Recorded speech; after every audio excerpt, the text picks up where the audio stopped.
श्री गणेशाय नमः. श्री गुरुभ्यो नमः. ओम श्री कृष्णाय नमः. राधे राधे. अधिक मास महात्म्य अध्याय 4. ज्याचे त्याचे प्राक्तन. सूत महाराज, आमच्या मनात एक शंका आहे. दान धर्म व्रतवैकल्य जपजाप्य करून सुद्धा मानवाला जीवनात सुख दुःख वियोग यातना आणि क्लेश एका भोगावे लागतात. एक जिज्ञासू प्रश्न विचारला गेला. तेव्हा सूत पुराणिक म्हणाले, आपण या जन्मी जे काही सुखदुःख भोगत असतो ते सर्व आपल्या गत जन्मांमधल्या चांगल्या वाईट कर्माचं फळ असतं. पेरावं तसं उगवतं हा तर सृष्टीचाच नियम आहे. करावं तसं भरावं हा देवाघरचा न्याय आहे. कर्मफळातून कोणत्याही जीवमात्राची सुटका नाही. मागे जे झालं ते आपण या जन्मी भोगत असतो. आता दुसरा प्रश्न असा की या जन्मी तरी चांगलं वागायचं, चांगलं बोलायचं, पुण्यकर्म करायची का, तर गतजन्माचं पाप भोगण्याची शक्ती मिळावी, निदान पुढे किंवा पुढील जन्मी तरी सुख लाभावं आणि या जन्म मरणाची बेडी तुटावी यासाठी. नाही तर त्या तिघांसारखी अवस्था होते. ते तिघे कोणते, काय झालं त्यांचं, एक पाठोपाठ एक प्रश्न विचारले जाऊ लागले. तेव्हा सूत पुराणिक म्हणाले, थांबा, तुम्हाला या कर्मफळाची नीट कल्पना येईल अन ते कसं भोगावं लागतं ह्याची एक कथाच सांगतो, ती ऐका. सूत पुराणिक कथा सांगू लागले. एक प्रवासी उन्हातान्हातून प्रवास करत असताना एका तळ्याच्या काठी गारशी सावली पाहून विश्रांतीसाठी म्हणूनच स्थिरावला. त्याने तळ्यामधल्या पाण्याने हात पाय धुतले, जवळची शिदोरी सोडली, थोडासा आहार केला, पाणी प्याला आणि विश्रांतीसाठी म्हणून झाडाच्या सावलीत विसावला. भरलेले पोट, सावली अन सुकावणारा वारा यामुळे त्याला कधी झोप लागली ते त्याला कळलेच नाही. तो प्रवासी ज्या झाडाखाली झोपला त्या झाडावरच एक माकड काही खायला मिळते का या आशेने झाडावरून खाली आले. त्याने इकडे तिकडे पाहिले तर त्या माकडाला प्रवासाच्या जवळ एक थैली दिसली. प्रवासी झोपला आहे, थैली भरलेली आहे, तेव्हा काहीतरी खायला मिळणार या आशेने त्या माकडाने ती थैली पळवली अन सरसर झाडावर चढत वरची फांदी गाठली. थोड्याच वेळात तो प्रवासी जागा झाला. त्याने आपले चंबू कपाळ गोळा केले आणि घोड्यावर बसून तो पुढील प्रवासासाठी निघून गेला. तो प्रवासी निघून गेला आणि काही वेळातच दुसरा एक प्रवासी त्या झाडाखाली विश्रांतीसाठी येऊन थांबला. निवांतपणे डोळे मिटून भगवंत चिंतन करत असताना त्या प्रवाशाला आपल्या मांडीवर काहीतरी पडले असे जाणवले. त्याने डोळे उघडून पाहिले तर काय, एक थैली होती, छोटी पण काहीशी जड. कुतूहलापोटी त्याने अचानक मांडीवर येऊन पडलेली ती थैली उघडली अन आत पाहिले तर त्या थैलीत बरेच पैसे होते. देवकृपेने अचानक धनलाभ झाला. या आनंदात त्या प्रवाशाने आधी देवाचे आभार मानले, मग त्या धनलक्ष्मीचा नमस्कार केला, इकडे तिकडे नजर फिरवली आणि कुणी पाहत नाही याची खात्री होताच ती पैशाची थैली कनवटीला लावून तो दुसरा प्रवासी पुढील प्रवासास निघून गेला. आणि नंतर आणखीन एक तिसरा प्रवासी त्याच झाडाखाली येऊन बसला. त्यानेही तळ्यातल्या पाण्याने हात पाय धुतले आणि भाकरी खायला म्हणून तो बसला. कसेबसे 2-4 खाल्ले तोच त्याला पहिला प्रवासी तिथे धावत आला. त्याने त्या भाकरी खाणाऱ्या तिसऱ्या प्रवाशाला विचारले, काय रे बाबा, तुला इथे एक थैली सापडली का? नाही बा, मला तर इथे काहीच मिळालं नाही. त्या तिसऱ्या प्रवाशाने प्रामाणिक कबुली दिली. तेव्हा तो पहिला प्रवासी काहीशा रागावलेल्या स्वरात म्हणाला, हे पहा, खरं सांग, तुला इथे एक थैली मिळाली ना, त्यात भरपूर पैसे होते ना, ते तू घेतलेस ना? नाही रे बाबा, मी तुझे पैसे का आणि कशासाठी घेऊ? कसली थैली, कसले पैसे, कुणी घेतले मला तर काहीच ठाऊक नाही. तो तिसरा प्रवासी गयावया करत म्हणाला, अरे चोरा, चोर तो चोर आणि वर शिरजोर. काय, थांब, तू असा कबूल होणार नाहीस. असे म्हणत त्या पहिल्या प्रवाशाने त्या माणसाला जेवणावरून उठवले, त्याची गचंडी धरली आणि तो त्या तिसऱ्या प्रवाशास मारू लागला. अहो, असं काय करता? मला तर इथे काहीच मिळालं नाही. तुमची पैशाची थैली काळी का गोरी तेही मला माहीत नाही. मी तुमची थैली घेतलेली नाही अन त्यातले पैसेही. मला सोडा, मला मारू नका.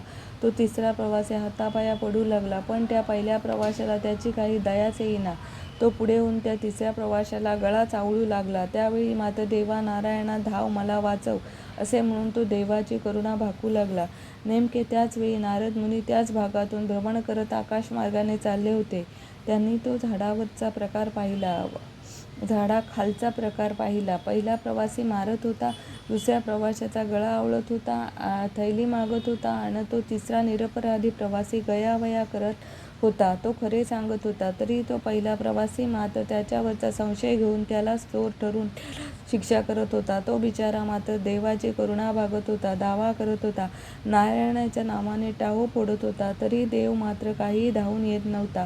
हा सर्व प्रकार पाहून आणि त्या तिसऱ्या प्रवाशाचा निरापदीपणा पाऊलकून नारद मुनींना त्याची दया आली.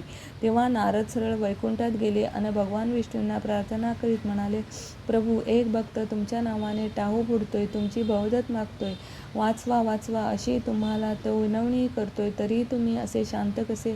तुम्ही त्याला वाचवायला का धावत नाही? तेव्हा नारायण म्हणाले, नारदा, तुला काय वाटलं? मला त्याच्या हाका ऐकू आल्या नाहीत? आता तो खरा अपराधी नाही ते पण खरं आहे, तरी त्याच्यावर चोरीचा, खोटं बोलण्याचा आळ येतोय. याला कारण आहे त्याचं पूर्वजन्मीचं कर्म. तो आपल्याच गतजन्मातील कर्माचं फळ भुगतोय. जे होतंय ते होणारच, त्यात मी काहीच बदल करू शकत नाही. नारदा, हा सारा त्या तीनही प्रवाशांचा पूर्वकर्माचा खेळ आहे. त्यामुळे एकाला धनाचा वियोग, दुसऱ्याला अचानक धनलाभ, तर तिसऱ्याला निरपराधी असूनही शिक्षा भोगावी लागत आहे. हे ज्याचं त्याचं पूर्वकर्म आहे, प्रारब्ध आहे, त्याला मी काही करू शकत नाही. म्हणजे देवा, मी नाही समजलो, त्या तिघांच्याही हातून मागील जन्मी काही अपराध, काही दुष्कर्म, काही असाच गुन्हा आणि अनितीचं वागणं घडलंय का? नारदाने शंका विचारली. तेव्हा पूर्वकर्माच्या फळापासून जीव कसा बाजूला राहू शकत नाही हे सांगताना नारायण म्हणाले, नारदा, हे तिघेही प्रवासी पूर्वजन्मीचे ऋणको, धनको आणि जामीनदार होते. कसे ते ऐक.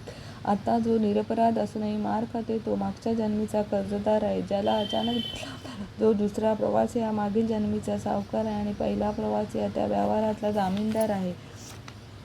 तिसरा प्रवासी म्हणजे कर्जदार, याने घेतलेलं कर्ज फेडलं नाही म्हणून त्याला आता मार खावा लागला. दुसरा प्रवासी जो सावकार, त्याला अचानक धनलाभाच्या रूपानं आपलं धन परत मिळावं, पण कुणाकडून? तर अनेक वर्ष मेहनत करून पैसे जमवलेल्या पहिल्या प्रवाशाकडून, म्हणजेच कर्जदाराच्या जामीनदाराकडून. अशी आहे कर्मफळाची कथा. इथल्या शिक्षा, धनलाभ आणि धनवियोग या प्रत्येक गोष्टीला ज्याचं त्याचं पूर्वकर्मच कारणीभूत आहे. तेव्हा हे सारं असं होणारच. कुणाच्याही कर्मात देव काय किंवा दैव काय यातील कुणाचाच कसलाच बदल करता येत नाही. नारदा, दुसरी गोष्ट अशी की ते तिघेही गतजन्मी ब्राह्मण होते. प्रभू, समजलो तुम्हाला काय म्हणायचं आहे ते. ब्राह्मणाने दुसऱ्याला सावकारी करून व्याजाची आशा धरू नये, दुसऱ्याकडून कर्ज घेऊ नये, दोघांच्या व्यवहारात उगाच मोठेपणा मिरवायचा, जामीनही राहू नये, हेच सुचवायचं आहे ना प्रभू आपल्याला? नारद म्हणाले, होय, हेच सांगायचंय.